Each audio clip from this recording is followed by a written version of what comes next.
Porque polêmica pouca é bobagem. Vamos então com mais uma. Paulinha, eu vou dar o ponto de partida e você segue. Museus pelo mundo estão sob a crítica de que detêm e exibem objetos que foram saqueados de ex-colônias africanas. Vai lá. Não só africanas, né? Latino-americanas também, asiáticas, mas o foco na questão africana vem também por causa da manifestação do Black Lives Matter, que durante, enfim, uma passeata ali em junho, em Londres, exibiu esse pôster que vocês estão vendo, quem está acompanhando por imagens, que diz basicamente, não gosta de saques? Você vai odiar o Museu Britânico, aí fazendo referência a essas grandes coleções de arte de museus que são artes que foram pilhadas na era colonialista. Não é uma discussão recente, é alguma coisa que já acontece há bastante tempo e a gente tem aí governos se movimentando em relação a isso, ou por pressão ou voluntariamente, catalogando objetos e discutindo como e quando devolvê-los aos seus povos originários. Eu tinha alguns exemplos para dar, mas eu acho que não vai dar tempo aqui. Vamos focar na ideia. Mas existe entrave para isso e entrave na lei. Na França, Espanha, Itália e Bélgica, por exemplo, está previsto até na Constituição o impedimento de que coleções nacionais sejam desfeitas.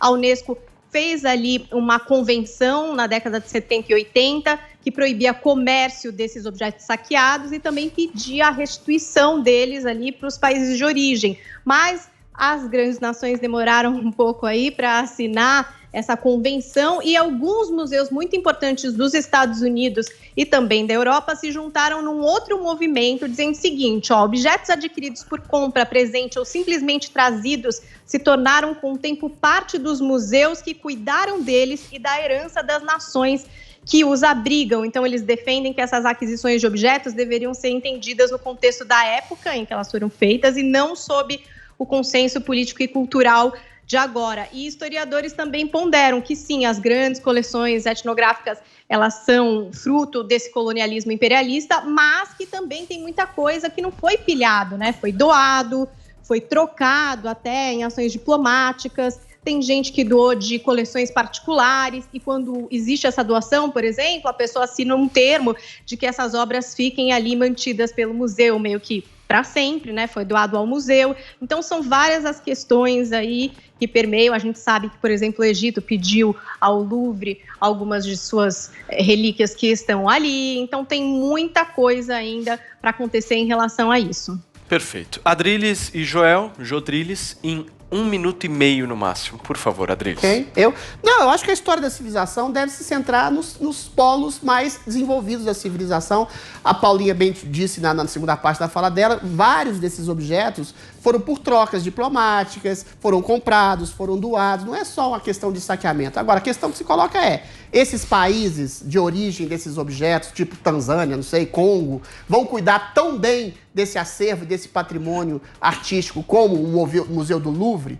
Provavelmente não. Então não quer dizer, eu acho que essa troca cultural e essa representatividade cultural de outros povos, de outros, de aborígenes, de povos mais atrasados ou povos mais avançados ou diferentes, centrados em grandes museus do mundo, eu acho que abriga nesses lugares muito mais um cuidado muito maior do que esses países de origem. Okay. E assim, como é que você vai saber o que foi saqueado, o que foi doado, o que foi comprado? É muito difícil. Okay. É uma neurose contemporânea essa do Black Lives Matter, de achar que cada um é dono da sua própria cultura. A gente vive numa cultura globalizada em que a troca é a melhor intenção e o maior interesse. Enfim. Joel.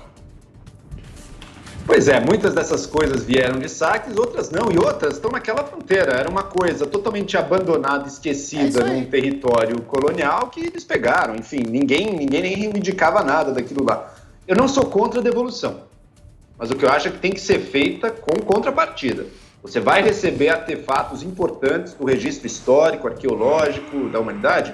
Ok, então você vai mostrar que você tem condições e que você vai investir para cuidar disso aqui, criar uma mostra, criar um museu direitinho, organizado, que não vai se perder. Devolver por um puro argumento de justiça social. E daí não tem fim, hein? Todas as nações do mundo, imagina se a Inglaterra falar, olha, Roma, você nos dominou lá 2000 anos atrás, então agora você vai ter que devolver o que não sei o quê, porque você capturava escravos ingleses, levava para não sei onde. Imagina se não para nunca mais isso, não tem fim. Perfeito. Inclusive povos africanos dominam uns aos outros. Então, vai devolver? Pode ser.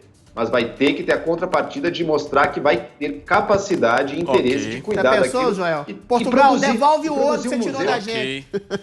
Jodriles. Produzir uma amostra, um museu que atraia, porque daí é um benefício para o país. Mas se for para perder, não vale a pena. Jodriles, Vai por perder. favor.